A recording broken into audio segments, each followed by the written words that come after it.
Welcome to our YouTube channel classroom. আমি তোমাদের Ankita ma'am, আমি তোমাদের বায়োলজি টিউটর। আমরা আমাদের ইউটিউব চ্যানেলে তোমাদেরকে বিভিন্ন বায়োলজি টপিকগুলো কভার করার চেষ্টা করব। আমরা প্রধানত স্টার্ট করব ওয়েস্ট বেঙ্গল বোর্ডের সিলেবাস দিয়ে, এরপরে সিবিএসই এবং আইসিএসসি বোর্ডের ভিডিওসও তোমরা পাবে। তোমাদের যদি আমাদের ভিডিওগুলো এবং আমাদের পড়ানো ভালো লেগে থাকে তাহলে অবশ্যই আমাদের চ্যানেলটা সাবস্ক্রাইব করে রাখবে, বেল আইকনে ক্লিক করে রাখবে, তাহলে পরবর্তী ভিডিও সমস্ত নোটিফিকেশন তোমরা পেয়ে যাবে।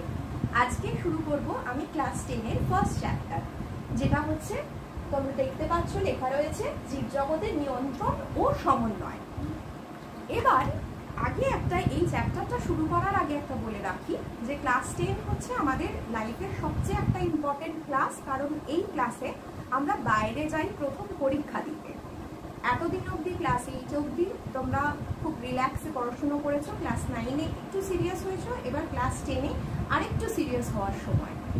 এই চ্যাপ্টারটা আমরা যে সময় আমাদের চ্যানেলে আপলোড করব অবশ্যই তোমাদের ফার্স্ট সামেটিভ হয়ে যাবে, কিন্তু তা সত্ত্বেও তোমাদের এই চ্যাপ্টারটা তোমাদের যেহেতু মাধ্যমিক তো সমস্তটা নিয়ে হবে, তাই এই চ্যাপ্টারটা যথেষ্ট ইম্পর্টেন্স রাখে। আমি চ্যাপ্টারটাকে কতগুলো টপিকে, ছোট ছোট টপিকে যেরকমভাবে তোমাদের বইয়ে ভাগ করা আছে সেরকমভাবে ভাগ করেছি, সেইভাবেই ভিডিও আপলোড হবে এবং সেইভাবেই পড়াবো। এবার প্রথম যে টপিকটা আমি শুরু করব সেই টপিকটা তোমাদের বইয়ে রয়েছে, সেটা হচ্ছে উদ্ভিদের সংবেদনশীলতা এবং সাড়া প্রদান। এবার উদ্ভিদের সংবেদনশীলতা, তাহলে আমরা আগে জানবো যে সংবেদনশীলতা জিনিসটা কি, সংবেদনশীলতা কাকে বলে। আমরা যখন কোনো কিছুকে উত্তর দিচ্ছি, সাড়া দিচ্ছি, বাইরের যে কোনো জিনিস আমাদের পরিবেশের চারপাশে যে চেঞ্জেস হচ্ছে সেই চেঞ্জেসে যখন আমরা সেই চেঞ্জেস অনুযায়ী নিজেদের আচরণে কোনো পরিবর্তন করছি, তো সেই জিনিসটাকেই বলা হচ্ছে সংবেদনশীলতা। সেই জিনিসটা যে করতে পারছে সে সংবেদনশীল, যে করতে পারছে না সে নয়। এরকম হয় না যে কেউ করতে পারে না, যাদের প্রাণ আছে তাদের ক্ষেত্রেই সংবেদনশীলতা থাকবে। অর্থাৎ যেমন ধরো এখন আমাদের গরমকাল পড়েছে, তাহলে কি আমরা এখন সোয়েটার পরে থাকছি? নিশ্চয়ই থাকছি না। তাহলে এই যে চেঞ্জেসটা, কিন্তু শীতকালে আমরা সোয়েটার মাফলার সবকিছু পরেছিলাম, তাহলে এই যে চেঞ্জেসটা তার মানে ওয়েদারের যে টেম্পারেচারের যে পরিবর্তনটা হয়েছে সেই পরিবর্তনটা আমার বডি রিয়েলাইজ করছে, সেই রিয়েলাইজেশন অনুযায়ী আমি উত্তর দিচ্ছি, মানে সোয়েটার পরছি বা হালকা জামা কাপড় পরছি, মানে আমি সেই অনুযায়ী সাড়া প্রদান করছি। যে রিয়েলাইজেশনটা হলো সেটা হলো সংবেদনশীলতা, আর যে আমি সেই অনুযায়ী আমার আচরণের যে পরিবর্তনটা হলো সেই পরিবর্তনটা হলো সাড়া প্রদান। বোঝাতে পারলাম? এবার যদি বইয়ের ভাষায় বলি তাহলে এখানে আরেকটা জিনিস তোমরা পাবে, সেটা হচ্ছে উদ্দীপক। অর্থাৎ বাইরের যে পরিবর্তনের জন্য আমি আমার আচরণের পরিবর্তন করছি, সেই পরিবর্তনটা হচ্ছে আমার উদ্দীপক। যদি আমি বলি গরমকাল বা শীতকাল, তাহলে উদ্দীপক হলো তাপমাত্রা। যদি আমি ধরি যে আমার খুব খিদে পেয়েছে, সেই জন্য আমি খাবার খাবো, তাহলে সেই উদ্দীপকটা আমার দেহের ভেতর থেকে তৈরি করছে। অর্থাৎ এই যে খিদে নামক জিনিসটা, সেই জিনিসটা আমার দেহের ভেতরের কিছু কেমিক্যালস তৈরি করছে, তাহলে এক্ষেত্রে উদ্দীপক হচ্ছে তারা। তাহলে সেই অনুযায়ী আমাদের যে চেঞ্জেসগুলো হচ্ছে, আমরা যেভাবে রেসপন্স করছি সেটা হলো আমাদের সাড়া প্রদান। আর এই যে বাহ্যিক বা আভ্যন্তরীণ উদ্দীপকের প্রভাবে জীব যখন তার আচরণের পরিবর্তন করছে, সেই আচরণের পরিবর্তনটা হচ্ছে সংবেদনশীলতা। যে আচরণটা করছে সেই অনুযায়ী সাড়া প্রদান করছে। আমি ধরো কোনো একটা স্টুডেন্টকে খুব জোরে বকা দিলাম, সে প্রচন্ড চমকে গেল বা সে রেগে গেল, সে কাঁদতে শুরু করলো, হতেই পারে। তাহলে সেই যে পরিবর্তনটা, অর্থাৎ আমার বকাটা সে বুঝতে পারলো এবং সেই অনুযায়ী সে রেসপন্স করলো, দ্যাট ইজ সংবেদনশীলতা। অর্থাৎ সে একটা জীব এবং সে বুঝতে পারছে যে একটা আমাকে কিছু বলা হয়েছে, সেই জিনিসটা সে রিয়েলাইজেশন তার হচ্ছে, সেই অনুযায়ী সে একটা আচরণ করছে। এবার আমরা দেখছি উদ্ভিদের সংবেদনশীলতা। তাহলে গাছ কি এরকম করে? গাছ তো সোয়েটার পরে না, গাছ তো জামা কাপড় পরে না, বা গাছকে তো বকলে গাছ কিছু করে না। গাছও করে, কিন্তু সেটা হয়তো সবসময় আমরা বুঝতে পারি না। তো আগেকার দিনের মনে করা হতো যে গাছের তো প্রাণ নেই, আমাদের প্রাণ আছে, আমরা রেসপন্স করি, আমাদের জীবের সমস্ত বৈশিষ্ট্য আছে, গাছের তো নেই। কিন্তু আমাদেরই মধ্যে একজন, আমাদের ভারতবর্ষের একজন প্রখ্যাত সায়েন্টিস্ট আচার্য জগদীশ চন্দ্র বোস প্রথম প্রমাণ করেন যে না, গাছও আমাদের মতো সমস্ত কিছু করে, গাছও আমাদের মতো রেসপন্স করে।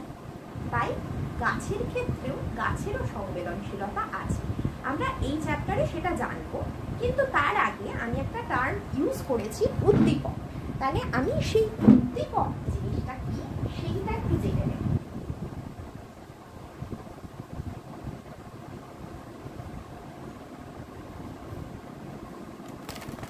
একটু ক্যামেরাটা সরিয়ে, বাইরের যে পরিবর্তনের জন্য আমি আমার আচার আচরণে পরিবর্তন করছি সেটাই হচ্ছে উদ্দীপক।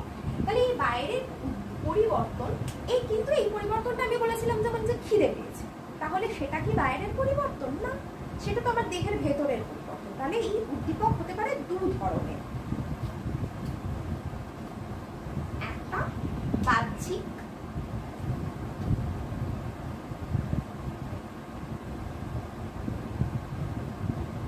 আর একটা আভ্যন্তরীণ।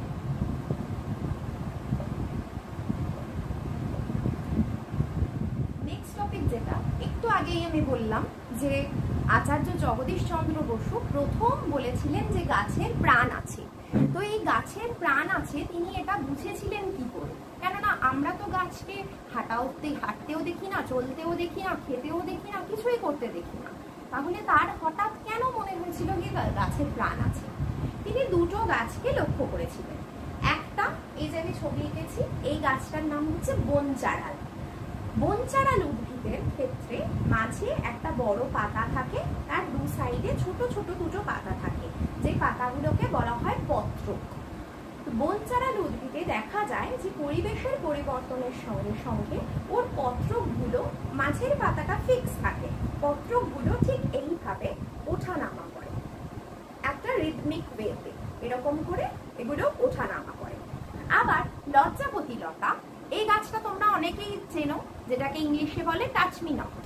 তো এই লজ্জাবতী লতার ক্ষেত্রে এটা ছুলে নুয়ে পড়ে। তখন ওনার মনে হয়েছিল যে তাহলে এই গাছ দুটোর ক্ষেত্রে এরকম রেসপন্স কেন দেখা যায়? তাহলে সেই অনুযায়ী উনি রিসার্চ করে একটা যন্ত্র আবিষ্কার করেছিলেন। যন্ত্রটার নাম হচ্ছে ক্রেস্কোগ্রাফ।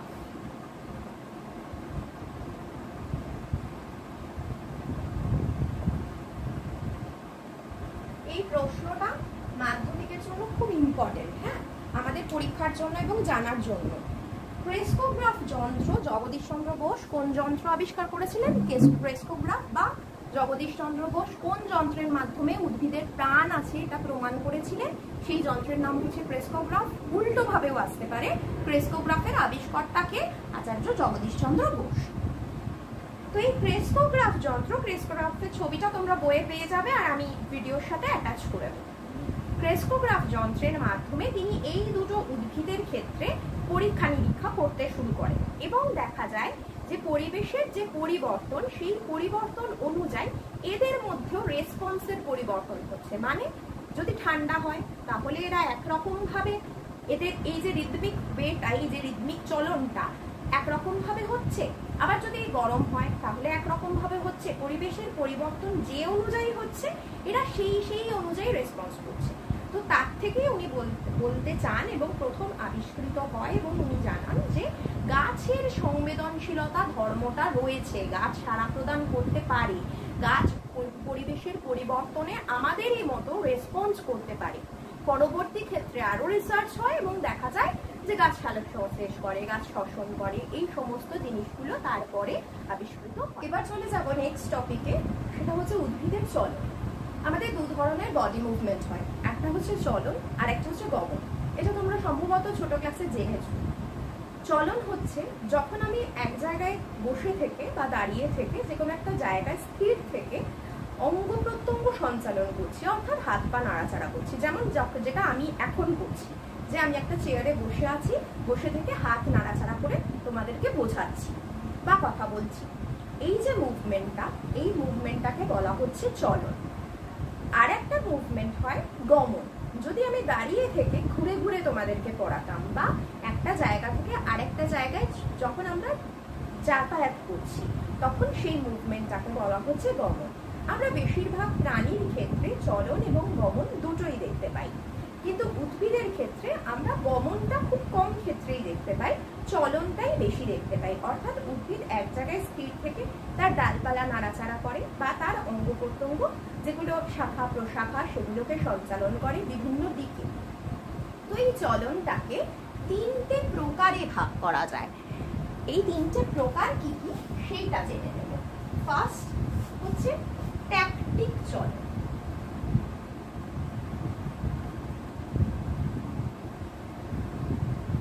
সেকেন্ড ট্রপিক চলন।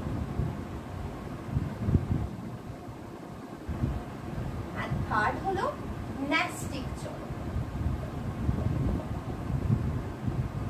তিনটে প্রকারের হচ্ছে ট্যাকটিক চলন, ট্রপিক চলন আর ন্যাস্টিক চলন।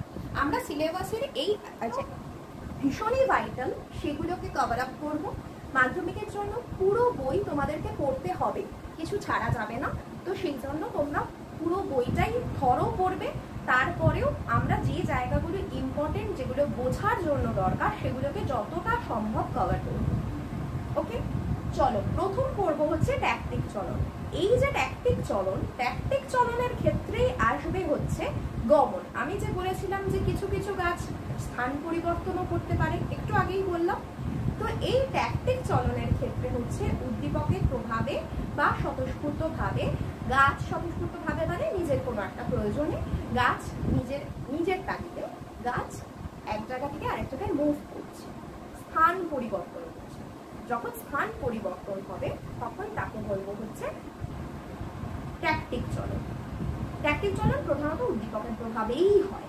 চলন কিছু কিছু ক্ষেত্রে বক্র চলন, যেগুলো যেমন বন চালালের চলন, সেটা হচ্ছে স্বতঃস্ফূর্তভাবে চলন, কিন্তু বাকি সমস্ত ক্ষেত্রে উদ্দীপকের প্রভাবে চলন হয়। তাহলে এই যে ট্যাকটিক চলন, ট্যাকটিক চলনে কি হচ্ছে? ট্যাকটিক চলনের উদাহরণ সাধারণত নিম্ন শ্রেণীর উদ্ভিদরা, যেমন ক্ল্যামাইডোমোনাস, বলভক্স, এরা হচ্ছে নিম্ন শ্রেণীর শৈবাল। এদের ক্ষেত্রে ট্যাকটিক চলন দেখা যায়। তাহলে এই ট্যাকটিক চলন উদ্দীপকের প্রভাবে হয়, যেমন হচ্ছে ফটোট্যাকটিক হতে পারে, যেমন আলোর প্রভাবে, রিওট্যাকটিক হতে পারে জলস্রোতের প্রভাবে, জিওট্যাকটিক হতে পারে অভিকর্ষের প্রভাবে। তো এরকম ভাবে বিভিন্ন ভাগ হয়। ট্যাকটিক চলন আমাদের সিলেবাসে, মাধ্যমিক সিলেবাসে খুব ডিটেলে নেই, তোমরা শুধু এটা জেনে রাখো যখন উদ্দীপকের প্রভাবে গাছের স্থান পরিবর্তন হবে, উদ্ভিদের স্থান পরিবর্তনের মাধ্যমে এক স্থান থেকে আরেক স্থানে যাবে, সেই চলনটাকে বলবো হচ্ছে ট্যাকটিক চলন। উদাহরণ দুটো খুব ইম্পর্টেন্ট, ক্ল্যামাইডোমোনাস আর বলভক্স। এবার এই যে আমি ফটোট্রপিক, ফটোট্যাকটিক, এই যে ফটো টার্মটা ইউজ করলাম বা রিও টার্মটা ইউজ করলাম বা হাইড্রো টার্মটা ইউজ করলাম, এই টার্মগুলো যদি তোমরা মনে রাখো এই চ্যাপ্টারের সমস্ত সংজ্ঞা তোমাদের মনে থাকবে। তো আমি এখানে একটা শর্টকাট কি দেবো, ঠিক আছে, সেইগুলো তোমাদের একটুখানি খাতায় নোট ডাউন করতে হবে এবং পরবর্তী ক্ষেত্রেও মনে রাখতে হবে, তাহলে এই চ্যাপ্টারের কোনো সংজ্ঞা তোমাদের মিস হবে না। ফটো অর্থাৎ আমি বললাম কিছু কিওয়ার্ড বলবো। এই যে ফটো টার্মটা, ফটো কথার মানে হচ্ছে আলো। তো ফটো টার্মটা আমি বায়োলজিক্যাল, এখন আমি বায়োলজির ক্ষেত্রে বলছি, বায়োলজিক্যাল যে কোনো কিছুর সাথে যখন যুক্ত থাকবে ফটো টার্মটা, আমি বুঝবো যে এটা কখনো কোনো না কোনো ক্ষেত্রে আলোক রিলেটেড। যেমন উদাহরণ দিই, একটু আগে বললাম ফটোট্যাকটিক, তাহলে ফটো আছে মানে আলো আছে, তাহলে এক্ষেত্রে উদ্দীপক হচ্ছে আলো। এই চ্যাপ্টারের ক্ষেত্রে আমি বলবো হচ্ছে যে এই টার্মিনোলজিগুলো সব হচ্ছে উদ্দীপকের ক্ষেত্রে ইউজ হবে। তাহলে ফটো আছে মানে উদ্দীপক হচ্ছে আলো, তাহলে আলোক উদ্দীপকের প্রভাবে উদ্ভিদ অঙ্গ বা সমগ্র উদ্ভিদটা যখন সামগ্রিক স্থান পরিবর্তন করছে, সামগ্রিক মানে গোটা দেহ বা একটা গোটা পার্ট এক জায়গা থেকে আরেক জায়গায় চলে যাচ্ছে, তখন তাকে সেই চলনকে বলবো হচ্ছে ট্যাকটিক চলন। এবার যদি আমি অন্য চ্যাপ্টার অন্য টার্মিনোলজির ক্ষেত্রেও ভাবি, ফটো টার্মটা যদি ফটো সিনথেসিস মানে সালোক সংশ্লেষ, মানে আলোর উপস্থিতিতে উদ্ভিদের খাদ্য তৈরি, ফটোলাইসিস মানে আলোর উপস্থিতিতে কোনো কিছু ভেঙে যাওয়া। তার মানে তোমরা বায়োলজিক্যাল যে কোনো টার্মের সাথে যখনই ফটো কথাটা পাবে তার মানে বুঝে নেবে এর সাথে আলোর কোনো রিলেশন আছে, রাইট? Next hydro. হাইড্রো কথাটা হচ্ছে জলের সাথে রিলেটেড, অর্থাৎ জল যেখানেই দেখবো হাইড্রো আছে সেখানেই তার মানে জল আছে, অর্থাৎ যে কোনো টার্মিনোলজির সাথে হাইড্রো যুক্ত থাকলে তার সঙ্গে জলের সম্পর্ক আছে সেইভাবে ভাববে, ঠিক আছে। তাহলে এক্ষেত্রে হাইড্রোট্রপিক হতে পারে, হাইড্রোট্যাকটিক হতে পারে, জলের প্রভাবে, জল উদ্দীপকের প্রভাবে যখন উদ্ভিদ অঙ্গের চলন। এবার এই প্রভাবটা কিরকম সেটা আমি চলনের ক্ষেত্রে আলাদা আলাদা করে আবার বলবো, ঠিক আছে। থার্মো কথাটা তোমরা থার্মোমিটার জানো। থার্মোমিটার কি করে? আমাদের দেহের তাপমাত্রা মাপে। তাহলে তাপমাত্রা বা উষ্ণতার সাথে সম্পর্ক হচ্ছে, তাপ বা উষ্ণতার সাথে সম্পর্ক হচ্ছে থার্মো কথাটা। থার্মো কথাটা আমি যখনই পাবো আমি ভেবে নেবো যে তাপ রিলেটেড, তার মানে এক্ষেত্রে থার্মো হচ্ছে তাপ উদ্দীপক। Next chemo. কেমো কথাটা যখনই পাবো তখনই জানবো এটা রাসায়নিকের সাথে যুক্ত। কেমোর সাথে যদি কেমোট্যাকটিক হয় তাহলে রাসায়নিক উদ্দীপকের প্রভাবে উদ্ভিদ অঙ্গের বা উদ্ভিদের সামগ্রিক স্থান পরিবর্তন। যদি কেমোন্যাস্টিক হয় তাহলে সেই অনুযায়ী আবার সংজ্ঞাটা পাল্টে যাবে, ঠিক আছে। এগুলো আমি ডিসকাস করব। জিও তোমরা জিও ফোন ভেবো না, জিও সিম ভেবো না। জিও কথাটা হচ্ছে অভিকর্ষের সাথে যুক্ত। জিও মানে, জিও নামটা যখনই আমরা পাবো তখনই আমরা জেনে নেব যেটা অভিকর্ষ রিলেটেড। এবার এগুলোকে আমরা চলনের সাথে কি করে রিলেট করব সেইটা বলবো। ট্যাকটিক আমি বলে দিয়েছি। নেক্সট চলন যেটায় যাব সেই চলনটা হলো ট্রপিক। আমি এটা লালে লিখেছি, লাল রংটা ক্লিয়ারলি বোঝা যাচ্ছে কিনা আমাকে একটু কমেন্টে জানাবে। যদি না বোঝা যায় আমি নেক্সট ফার্দার কালো কালারটাই ইউজ করব। ট্রপিক চলন তিনটে type: phototropic, geotropic, hydrotropic. Phototropic, photo কথাটা একটু আগে বললাম, ফটো কথাটা আলোর সাথে রিলেটেড। তাহলে আলোর প্রভাবে যে চলন হচ্ছে। এবার প্রভাবটা কিরকম? ট্রপিক চলনের প্রভাবটা হচ্ছে, এটাকে বলা হয় দিক নির্ণীত চলন, অর্থাৎ উদ্দীপক কোন দিক থেকে আসছে সেই অনুযায়ী এই চলনটা হবে। তাহলে ফটোট্রপিক হচ্ছে আলো উদ্দীপকের দিকে উদ্ভিদ অঙ্গের যে চলন হয় তাকে আমরা বলবো ফটোট্রপিক চলন, ঠিক আছে। নেক্সট জিও আমি বলেছি অভিকর্ষ, অর্থাৎ অভিকর্ষ উদ্দীপকের দিকে। অভিকর্ষ কোথা থেকে আসে? অবভিয়াসলি সবসময় মাটির নিচ থেকে। তাহলে অভিকর্ষ উদ্দীপকের প্রভাবে উদ্ভিদ অঙ্গের যে চলন হচ্ছে তাকে বলা হয় জিওট্রপিক চলন। নেক্সট হাইড্রো অর্থাৎ জল। তাহলে জল উদ্দীপকের দিকে উদ্ভিদ অঙ্গের যে চলন হচ্ছে তাকে বলা হচ্ছে হাইড্রোট্রপিক চলন।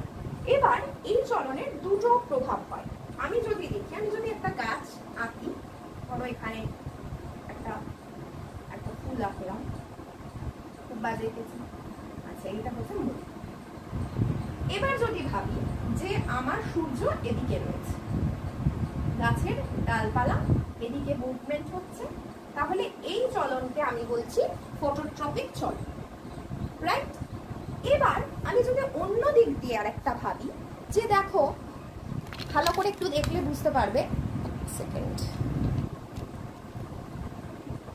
দেখো মূল কি আলোর দিকে বৃদ্ধি পাচ্ছে না। মূল কিন্তু সবসময় আলোর এগেনস্টে বৃদ্ধি পাচ্ছে, অর্থাৎ বিপরীত দিকে বৃদ্ধি পাচ্ছে। তাহলে আমরা এই চলনটাকে দুটো ভাগে ভাগ করব। একটা হচ্ছে আলো অনুকূলবর্তী চলন, মানে আলোর দিকে যে চলন হচ্ছে, মানে কাণ্ডের চলনটা হচ্ছে আলোক অনুকূলবর্তী, যাকে আমরা পজিটিভ সাইন দেব। আর আলো প্রতিকূলবর্তী চলন, যেটা হচ্ছে আলোর বিপরীতে হচ্ছে। তাহলে মূলের চলনটাকে আমরা নেগেটিভ দেব যদি এটা আমরা ফটোট্রপিক হিসাবে ভাবি। এবার এই চলনটাকে যদি আমি অভিকর্ষ হিসাবে ভাবি, জিওট্রপিক চলন, তাহলে জিওট্রপিকের ক্ষেত্রেও ঠিক সেম ভাবে দুটো ভাগ হবে। জিওট্রপিকের ক্ষেত্রে এই ভাগটা হয়ে যাবে উল্টো। মূলের চলন হচ্ছে দেখো অভিকর্ষের দিকে, অর্থাৎ পজিটিভ। তাহলে পজিটিভ মানে হচ্ছে এই ক্ষেত্রে মূলের চলন হচ্ছে অভিকর্ষ অনুকূলবর্তী চলন, কিন্তু কাণ্ড তো অভিকর্ষের বিপরীতে বৃদ্ধি পাচ্ছে, তাহলে কাণ্ডের চলন হচ্ছে অভিকর্ষ প্রতিকূলবর্তী চলন, অর্থাৎ একে আমরা নেগেটিভ দিয়ে ডিনোট করব। ঠিক সেরকম ভাবে হাইড্রোর ক্ষেত্রেও মূলের ক্ষেত্রে, যেহেতু আমরা গাছের তো গোড়ায় জল, তাহলে গাছের গোড়ায় জল দিলে গাছের জলের দিকেই বৃদ্ধি পায়, তাহলে মূলের ক্ষেত্রে হচ্ছে পজিটিভ অর্থাৎ অনুকূলবর্তী, কাণ্ডের ক্ষেত্রে হচ্ছে নেগেটিভ অর্থাৎ প্রতিকূলবর্তী। এবার তোমাদের বইয়ে কতগুলো এক্সপেরিমেন্ট আছে,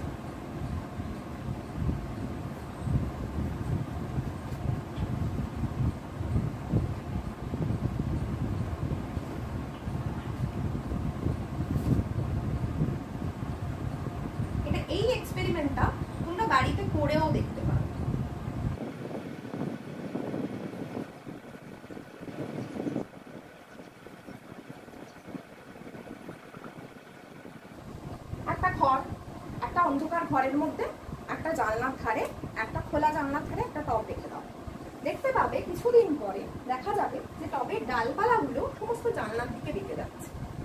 এর কারণ হলো এই যে একটু আগে বললাম ফটোট্রপিক চলন, আমাদের কাণ্ডের নয়, অবশ্যই গাছের কাণ্ডের মুভমেন্ট সবসময় আলো যেদিক থেকে আসছে সেদিক থেকে। তাহলে এই যে এক্সপেরিমেন্টটা, এটা হলো ফটোট্রপিক চলনের একটা উদাহরণ। এখানে আমরা দেখতে পাচ্ছি এই যে আলো অনুকূলবর্তী কাণ্ডের চলন হচ্ছে, ঠিক আছে? তাহলে এটা হচ্ছে ফার্স্ট এক্সপেরিমেন্ট। এবার যদি ঘরের চারপাশে আলো থাকে, ঘরটা যদি আমি সব জানলা খুলে দিই, তাহলে কিন্তু এই জিনিসটা, এই এফেক্টটা আমি দেখতে পাবো না।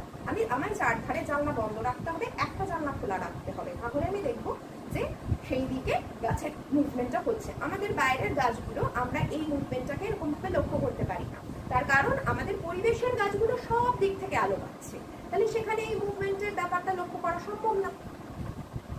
এবার যাবো হচ্ছে নেক্সট জিওট্রপিকে।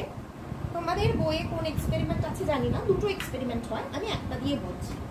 একটা টবকে এরকম সোজা ভাবে আমি লাগাচ্ছি, ঠিক আছে? আমি দুটো পাতা আঁকলাম, তলায় তার মূল রয়েছে। আর একটা টবকে আমি এরকম শুইয়ে দিলাম। এক একটা পাবলিকেশনের বইয়ে এক এক রকম রয়েছে না, এক্সপেরিমেন্ট রয়েছে, তোমরা দেখে নেবে। যদি মনে হয় যে তোমাদের বইটাতে যে এক্সপেরিমেন্টটা আছে তোমরা বুঝতে পারছো না, তাহলে আমাকে বলবে, আমি সেই অনুযায়ী তোমাদেরকে আবার বোঝাবো। একটা টবের মাটি এরকম ভাবে আমি খানিকটা ফেলে দিয়েছি, খানিক শুইয়ে দিয়েছি টবকে, আর একটা টবকে আমি সোজা রেখেছি। তো দেখা যাচ্ছে যে এটা কিছুদিন পরের এফেক্ট। দুটোর ক্ষেত্রে দেখা যাচ্ছে এই গাছটা সোজা ঠিকঠাক যেমন নর্মাল গাছ বৃদ্ধি পায় সেরকমই পাচ্ছে, কিন্তু এই গাছের ক্ষেত্রে দেখা যাচ্ছে যে এই মূলগুলো টবটাকে ফাটিয়ে একটা বেরিয়ে যাওয়ার প্রবণতা দেখা যাচ্ছে।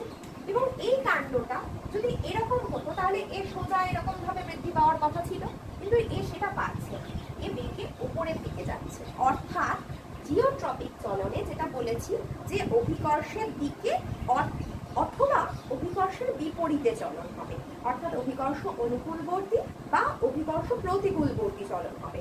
তাহলে এখানে কি হচ্ছে, এখানে নরমালি রয়েছে, নরমালি থাকার জন্য অভিকর্ষ মানে নিচের থেকে যে আকর্ষণ বল, তাহলে মূল নিচের দিকে বৃদ্ধি পাচ্ছে, অর্থাৎ এর অভিকর্ষ অনুকূলবর্তী চলন হচ্ছে। কাণ্ড বিপরীত দিকে বৃদ্ধি পাচ্ছে, অর্থাৎ এর অভিকর্ষ প্রতিকূলবর্তী চলন হচ্ছে। টবটাকে যখন শুইয়ে রেখেছি, মূল ঠিক দেখো এক্ষেত্রেও টবটাকে শুইয়ে রাখা সত্ত্বেও মূল কিন্তু সমান্তরাল ভাবে বৃদ্ধি পাচ্ছে না, মূলও ঠিক অভিকর্ষ যেদিকে সেদিক দিয়ে বৃদ্ধি পাচ্ছে। তাহলে সেক্ষেত্রে এটাও পজিটিভ, অর্থাৎ অভিকর্ষ অনুকূলবর্তী, আবার এটাও পজিটিভ, এটা নেগেটিভ, সরি এটাও নেগেটিভ। এটা ঠিক দেখো সোজা না গিয়ে এটা কিন্তু অভিকর্ষ যেদিক দিয়ে টানছে তার বিপরীতে পাচ্ছে। তাহলে এটা হলো আর একটা নেক্সট এক্সপেরিমেন্ট। এবার নেক্সট আমি করব, আমরা করে দেখে নেব হাইড্রোট্রপিক। এই এক্সপেরিমেন্টটাও কিন্তু তোমরা ইজিলি বাড়িতে করতে পারো, খুব সহজ একটা এক্সপেরিমেন্ট, এটা করা যায়। হাইড্রোট্রপিকের ক্ষেত্রে আমরা একটা চালু নিয়ে নেব, নিয়ে এই চালুনিটায় আমরা কিছু ভিজে কাঠের গুঁড়ো দিয়ে দেবো, দিয়ে এর মধ্যে কতগুলো আমরা ছোলা বীজ লাগিয়ে দেবো।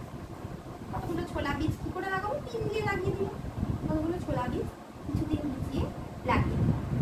এবার দেখা গেল এই যে তোমরা যে কোনো বীজ যদি লক্ষ্য করো তাহলে দেখবে ছোলা হোক মটর হোক তার একটা জায়গায় এরকম একটা খাঁজ থাকে, ঠিক আছে? এই জায়গাটা থেকে মূল এবং মুকুল বের হয়, অর্থাৎ মূল এবং কাণ্ড বের হয়। এবার আমি যে বীজটা লাগিয়েছি সেটা আমি এই খাঁজটাকে বিভিন্ন মুখী করে লাগিয়েছি, যাতে মূলগুলো মানে ধরো কোনোটার এখানে, এই যে এখানে লাগিয়েছি, কোনোটার ধরো এইখানে, কোনোটার ধরো এইখানে, এরকম জায়গায়, কোনোটার ধরো এইখানে। এবার আমি এই কাঠের গুঁড়োগুলোতে প্রতিদিন জল দেবো, এরকম ভাবেই রেখে দেবো, ঠিক আছে? এবার দেখা যাচ্ছে যে মূলটা এরকম ভাবে বাড়ছে, মুকুলটা এইভাবে বৃদ্ধি পাচ্ছে। যেরকমই হোক, যেহেতু আমি তলার দিকে জলটা দিচ্ছি তাহলে এরকম ভাবে বৃদ্ধিটা হচ্ছে। এই এক্সপেরিমেন্টে বোঝা যাচ্ছে যে হাইড্রোট্রপিকের ক্ষেত্রে অণুদের বৃদ্ধি সবসময় জলের নিচের দিকে আর কাণ্ডের বৃদ্ধি সবসময় উপরের দিকে। তবে এই এক্সপেরিমেন্টার ক্ষেত্রে কিছুটা জিওট্রপিকের প্রভাবও পড়ে। যেহেতু এইটাকে আমি ঝুলিয়ে রাখছি তাহলে এর ক্ষেত্রে আকর্ষণ বলও কাজ করছে, তাই জন্য জিওট্রপিক চলনের প্রভাবও এক্ষেত্রে পড়ে। এরপর চলে যাব আমরা এই চ্যাপ্টারের সবচেয়ে সহজ টপিক, সেটা হচ্ছে ন্যাস্টিক চলন। আমি যে আগে যে টার্মিনোলজিগুলো পড়ালাম, উদ্ভিদ অঙ্গের যে যে চলনগুলোর যে যে উদ্দীপকের গুলো বললাম, সেই উদ্দীপকের প্রভাবে এই চলনটা হচ্ছে। ট্রপিক চলন আমরা জেনেছি যে উদ্দীপকের দিকে চলন হচ্ছে। ন্যাস্টিক চলন উদ্দীপকের তীব্রতা অনুযায়ী হচ্ছে। উদ্দীপক সেম, তাহলে এখানে আমরা একটা জিনিস মনে রাখার খুব সহজ উপায় জেনে নেব, ট্রপিক আর ন্যাস্টিক। ট্রপিকের ক্ষেত্রে তিনটে, ফটো,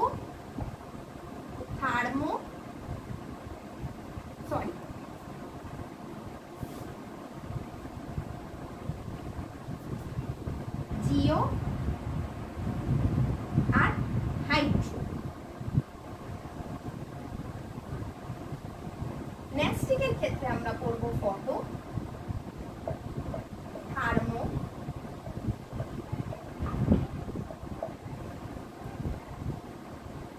সিসমো।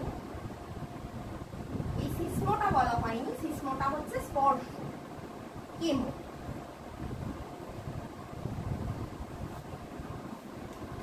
ফটো আলো, তাহলে ট্রপিক চলনের ক্ষেত্রে বলেছি দিক। ন্যাস্টিক চলনের ক্ষেত্রে বলেছি তীব্রতা। এবার আমরা সংজ্ঞা কি করে দেব সেইটা দেখে নেব।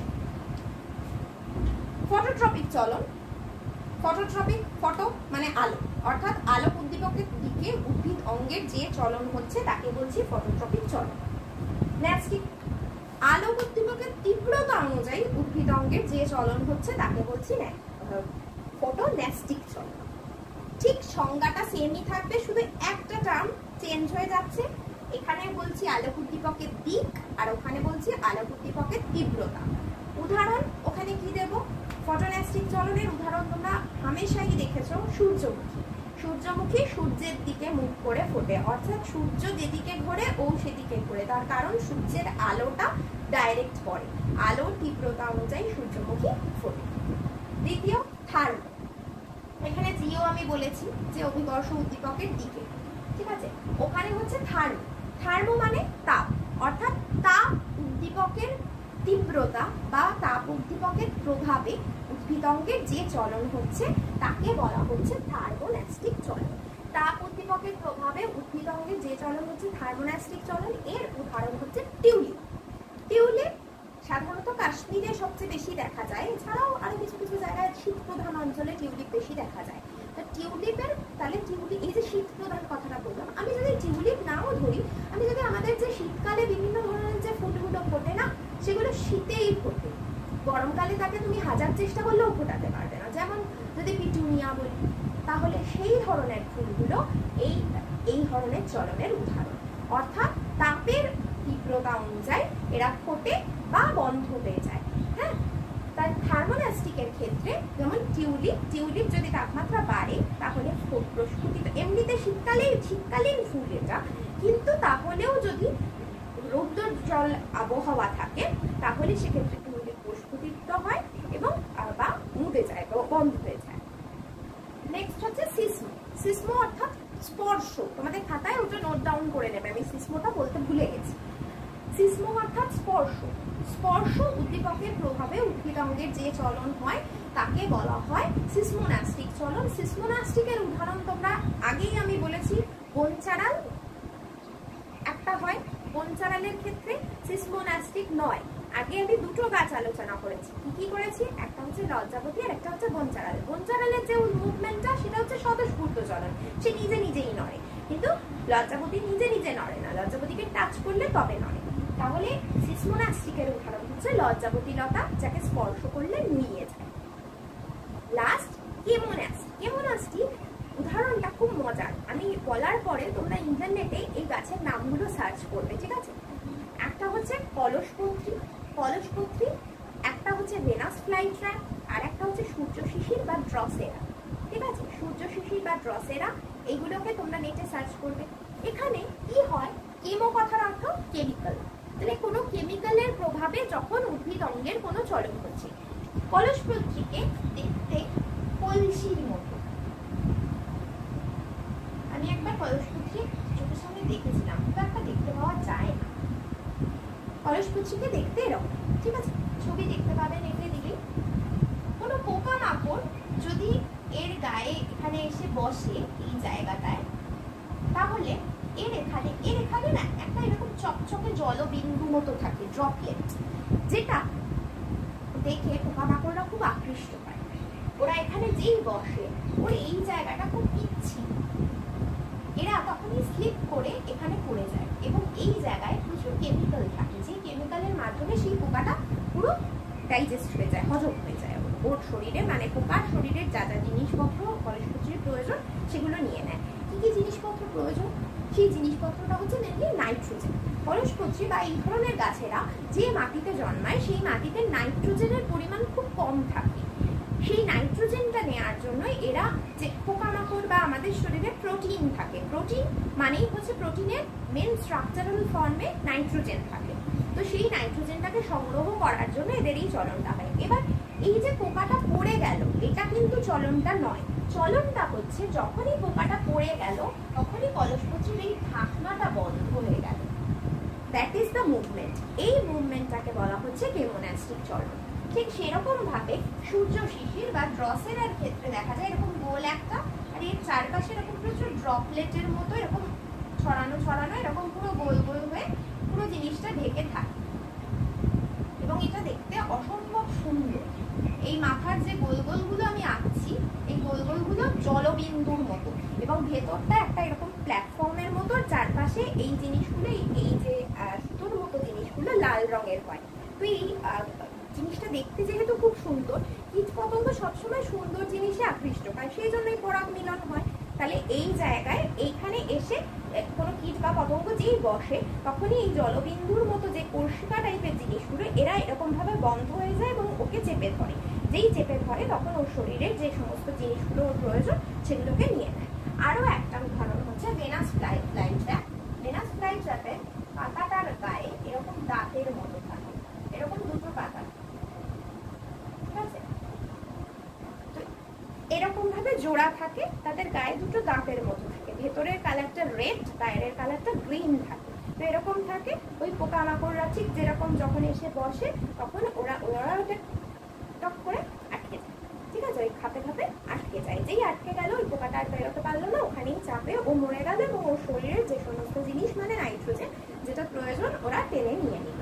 তো এই হলো এই টোটাল চ্যাপ্টার। এখানে কি কি টপিক আমরা আলোচনা করলাম? ফার্স্ট আলোচনা করলাম হচ্ছে সাড়া প্রদান কি, সংবেদনশীলতা কি, কে ক্রেস্কোগ্রাফ যন্ত্র আবিষ্কার করেছিলেন, ক্রেস্কোগ্রাফ যন্ত্রের মাধ্যমে তিনি কি বলতে চেয়েছিলেন সেটাও জানলাম।